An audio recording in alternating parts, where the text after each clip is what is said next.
Hi, this is my Unit 5 project story time. Okay, so these are my ICANN statements, right?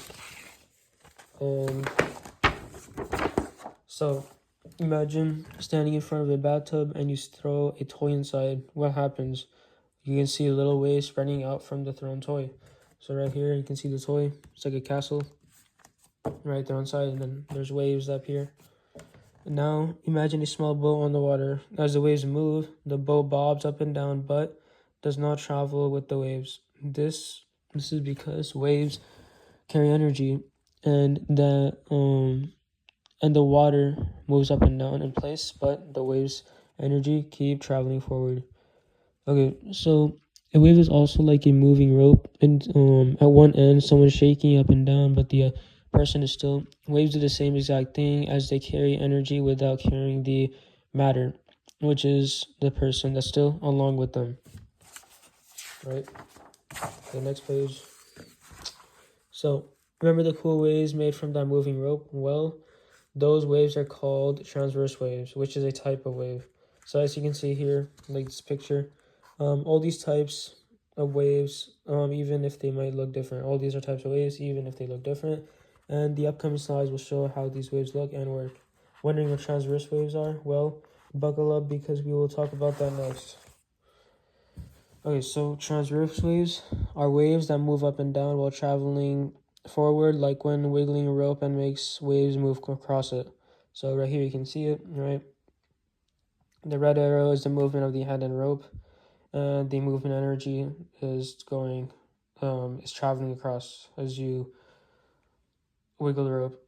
So in this type of wave, or the wave movement, the waves move in one direction while the disturbance, shaking, moves in a different direction, which is up and down. Next, we will talk about longitudinal waves, but before getting started, let's talk about seismic waves. So seismic waves are basically the vibrations that travel through a rock in all directions from the center of an earthquake. These basically happen in earthquakes. And so imagine watching a movie where an earthquake happens. The way the ground shakes underneath the character's feet is because of, you got it, seismic waves. On the next page.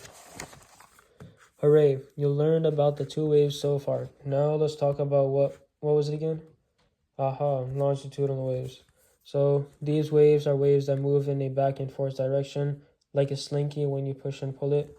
So right here you can see when you push it, this way, right, and you push it that way, both ways, right? That's longitudinal waves. And so instead of just jiggling the slinky up and down, you can jiggle it in and out. Now let's talk about electromagnetic radiation. Fancy name, right? Okay. Now imagine a magical wave that doesn't even need air, water, or even the ground to travel out, but can travel through space. That's what exactly electromagnetic radiation or electromagnetic waves can do. So right here, the blue, right? This complex diagram, right? Let me break it for you. So like the blue right here is the magnetic field, and the red, that's going sideways, right? Perpendicular. Those are the electric field. And so these waves are similar to transverse waves, but electromagnetic waves are created as a result of vibrations between an electric field and a magnetic field, as you can see. So imagine invisible forces that can push and pull things without touching them. The electric field is like all invisible. Oh no, it's like invisible force is like a invisible pull or push that can make tiny charged things move. And the magnetic field is like in the invisible force that makes things like magnets stick together or push apart. Now let's go over mechanical waves. You're almost there. Almost there. Okay, mechanical waves. These waves need something to travel through, like water, air, or even the ground. Think of an earthquake shaking the ground. Those waves travel through the earth, or think of yourself talking to a friend. Your voice travels through the air as a wave so that your friend can hear you. And this is also going to bring us to sound waves. Imagine clapping your hands, right? And heard the sound travel across the room, right? This is basically sound waves, right? So the person talking, right? There's waves that are created as I'm talking. You hear my voice. There's sound waves that are created. And so this wave is a type of mechanical wave that moves through air, water, or solid things like a wall. They travel by making tiny particles vibrate like droplets of a pebble in water, and you see the ripples spread apart. Now, phew, we finally got that out of the way, right? So now let's talk about frequency and period. Okay, frequency is how often something happens. Imagine jumping up and down, right? If you jump really fast, you have a high frequency. If you jump really slow, you have a low frequency, right? So as you see, right, as you jump slow, right, this guy's jumping like what on a table. There's a very low frequency and the wavelength is really small.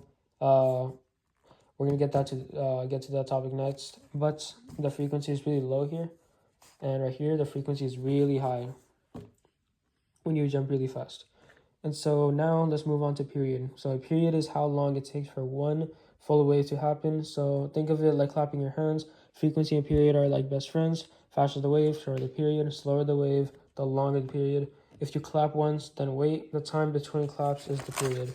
Now let's group illustrations of waves according to wavelengths and frequency. Wait a minute, you might be thinking I get frequency, but when the world is wavelength?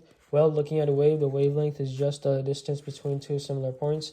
So right here, the points at the top are the crests, and the points at the bottom are the troughs, and the distance between them is the wavelength. Simple. And so now with wavelength and frequency in mind, let's group waves, or let's rank them based on frequency and wavelength. So right here,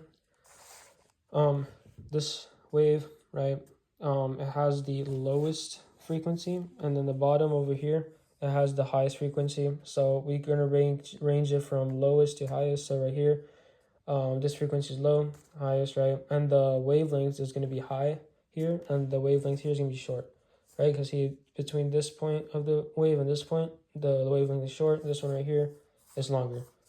All right, so now imagine, right? Imagine running on a smooth surface and suddenly you step into thick mud. What happens? Well, we all might have experienced this or something similar to this. Well, we basically slow down and change direction. Waves is the same exact thing when they move from one material to another, like from air to water. This happens because different materials bend light and sound waves differently. Some materials slow them down and some of them speed them up, and this bending is called refraction. And so we can predict where waves will go when we know how materials affect waves. So let me say that again. We can predict where waves will go when we know how materials affect waves, right? So right here you've probably seen this before. Basically right here it demonstrates a beam of light entering a prism, and as it's passed through the light, right, it bends and spreads into different colors. See, one light right here spreads into different colors as it hits the prism. And then right here, now let's begin let's explain what can happen to a wave when it interacts with a medium or the material it is traveling through. That's basically medium. So let's just focus on visible light since we can see the results, right? When the light interacts with matter, like shining a flashlight on something, one or more results can occur. Transmission, like through a clear glass. When one wave travels through the medium glass, as we said, and then reflection is basically a change in direction of wave after hitting a medium, which will cause a wave to bounce back instead of passing through, like staring yourself in the mirror, which we all done before. And so absorption is when medium absorbs waves are soaked it in, basically. So this is like wearing a black shirt in a hot day. Refraction, right? We talked about this, and this is when different materials bend light and waves differently after waves go through a medium. Now let's talk about the behaviors of two waves when they interfere with each other. So let's take a look at two waves moving towards each other. When the two waves come together while traveling along the same medium, it is called interference. Right here, this is before interference, and this one's during interference. So let's break it down. So basically, this here is considered a constructive interference, and you can see that the waves add together so to make a greater, bigger wave. Same thing happens when this is upside down. Like when these two are upside down, the same thing happens. So now what happens when one wave, the red one and another blue, is on the bottom? Well, we will look at that next. So right here, as we said, at the end of the page, one wave up here, one wave down here, before interference. After they interfere, what happens? They cancel out. It looks like they cancel out, right? Now this This here is considered destructive interference. As you can see, that two waves are coming towards each other. One is being upward and the other one is downward, which creates a smaller wave or no wave at all. So now let's shift our focus to electromagnetic radiation, but this time we're going to describe this as a wave model. Imagine throwing a pebble into a pond and watching the ripples spread out. Electromagnetic waves move like that sort of, but they travel through space instead of water. These waves here have two parts, electric field, which we mentioned, and magnetic field. And so if you want to see how these two fields work, look at page 5, the end. Thank you for listening to my project. Bye-bye.